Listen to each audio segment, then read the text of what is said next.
ألف مليون مبروك لكل اخوات المغاربة على الفوز والانتصار النهاردة على منتخب بنما، علشان المنتخب المغربي يرفع رصيده ل6 نقاط، علشان بنسبة كبيرة جدا المنتخب المغربي يضمن التأهل إلى الدور الثاني. والمباراة القادمة والمهمة جدا جدا أمام المنتخب الكبير والقوي جدا المنتخب البرتغالي، علشان هي دي المباراة اللي هتفصل المركز الأول من المركز الثاني. المنتخب المغربي اللي النهاردة كان بيلعب كرة مميزة في أول الشوط الأول، اللي قدر يسجل هدفين في أول 5 دقايق، ولكن كنا مفكرين إن منتخب بنما مش قد كده، وكنا مفكرين إن منتخب بنما علشان خسر من منتخب البرتغال ب10-1 قلنا المنتخب المغربي هيقدر يكتسح وهيقدر يفوز بكل سهولة. لكن أنا قلت قبل كده وبكررها تاني وتالت ورابع، أي منتخب بيلعب المنتخب المغربي دلوقتي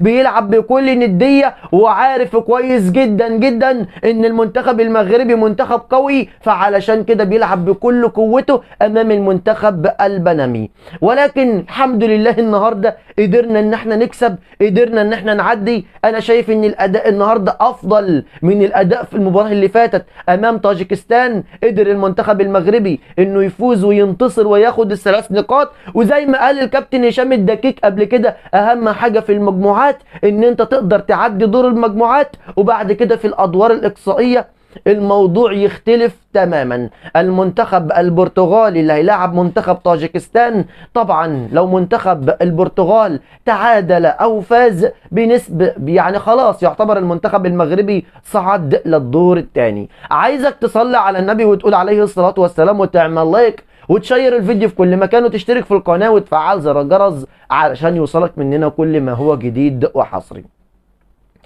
كل الاعتماد على المنتخب المغربي اللي بيشرف الكرة العربية والكرة الأفريقية.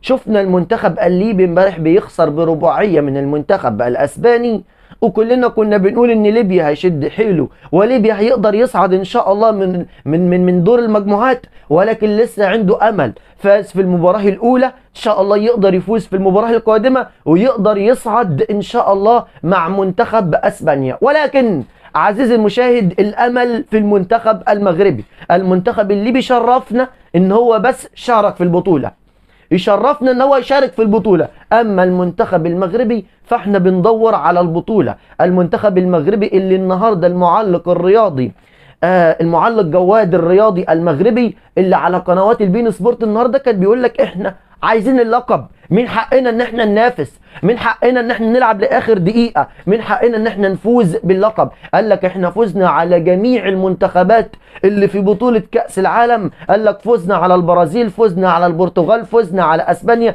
فزنا على فرنسا، فزنا على الارجنتين، فزنا على افغانستان، فزنا على كل المنتخبات الكبيرة. فقال لك من حقنا ان احنا نقدر ننافس على كأس العالم. وان شاء الله رغم الاصابات المنتخب المغربي بيعاني من الإصابات، 3 لاعبين مصابين بيلعبوا أساسيين، فبالتالي دول مأثرين على الفرقة بشكل قوي جدا جدا. عشان كده بقول لك إن احنا عندنا ثقة في المجموعة دي، وإن شاء الله يقدروا يعملوا حاجة بالمجموعة دي. قدر النهاردة يعني المنتخب المغربي كان بيضيع فرص بالجملة. وصلنا للشوط الثاني، في أول 10 دقائق في الشوط الثاني كنا فايزين 4-1، وبيقدر المنتخب البنمي انه يسجل هدف. ويعني المباراة بدل ما هي كانت سهلة جدا جدا للمنتخب المغربي، وبدل ما هي كان رايحة في نتيجة كبيرة جدا زي المنتخب البرتغالي، المنتخب المغربي بعد ما سجل الهدفين في اول الشوط الاول هدى الريتم تماما. المنتخب البنمي فاجأنا، لعب وأدى وكان بيضغط، ضيع 3 فرص في الشوط الاول على المنتخب المغربي ما يضيعوش. سبحان الله، الدفاع عندنا في المغرب في شوية إخفاقات. تخيل كده اللاعبين بيغلطوا بطريقة رهيبة جدا. عايزين اللعب كله يكون من لمسة واحدة، عايزين نروح للجول من لمسة ونروح ونسجل. ولكن زي ما قلت لك مفيش مباراة سهلة، مفيش مباراة أمام المنتخب المغربي سهلة.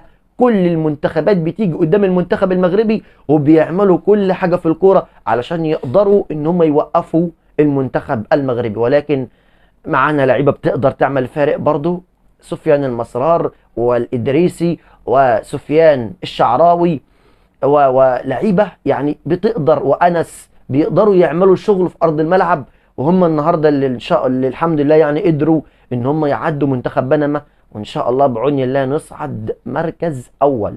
مهم جدا جدا جدا انك تصعد مركز اول، علشان ما تقابلش البرازيل، علشان ما تقابلش منتخب تقيل يكون في السكة. احنا عايزين ناخد المركز الاول علشان نلعب المركز الثاني من المجموعة، ولكن لو قدر الله وخدت المركز الثاني فانت هتحط نفسك في مأمورية صعبة، والطريق هيبقى صعب قدامك، وهتقابل منتخبات قوية وكبيرة جدا جدا جدا. فاحنا ان شاء الله بعون الله نقدر نعمل مباراة قوية امام البرتغال ونقدر نفوز على البرتغال. وايه اللي يمنع ان احنا نفوز على البرتغال؟ انا شايف ان المغرب افضل واقوى من البرتغال، وان شاء الله بعون الله نقدر نكسب المنتخب البرتغالي. اما الناس اللي بيقللوا من المنتخب المغربي والاعلام المصري والعربي، الاعلام العربي كله ساكت ما بيتكلمش على المغرب. المغرب اللي بيلعب في بطولة كبيرة، بطولة كأس العالم للفوتوسال، وعنده 6 نقاط، محدش هيطلع يتكلم. زي ما هم كانوا ساكتين بعد مباراة المغرب وطاجيكستان اللي قدر المغرب يفوز فيها بنتيجة 4-2، ايضا بعد مباراة منتخب المغرب وبنما ايضا هيفضلوا ساكتين وكاتمين.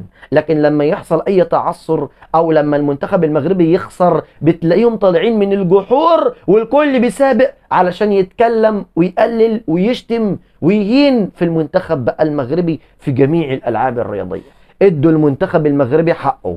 انا عايز الاعلام يتكلم على المغرب. لو مصر اللي بتلعب صدقني كان الكل اتكلم، لكن سبحان الله المغرب دايما تلاقي ليه اعداء كتير، دايما تلاقي ان النفوس مش مرتاحة من ناحية المغرب. انا مش عارف ليه، عشان هم متقدمين، علشان هم افضل من الجميع، علشان هم كل يوم بيتقدموا، عشان هم كل يوم عندهم تطور. انا ما اعرفش ليه بالظبط.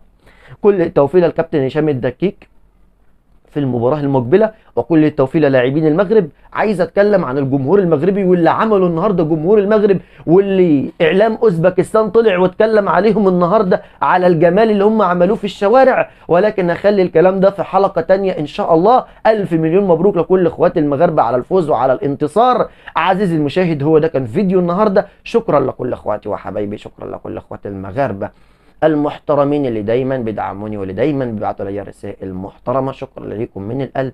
ما تنساش في النهايه تدعي دعوه حلوه لاخواتنا ان ربنا ينصرهم ان شاء الله وبعون الله. شكرا لكم والسلام عليكم ورحمه الله وبركاته.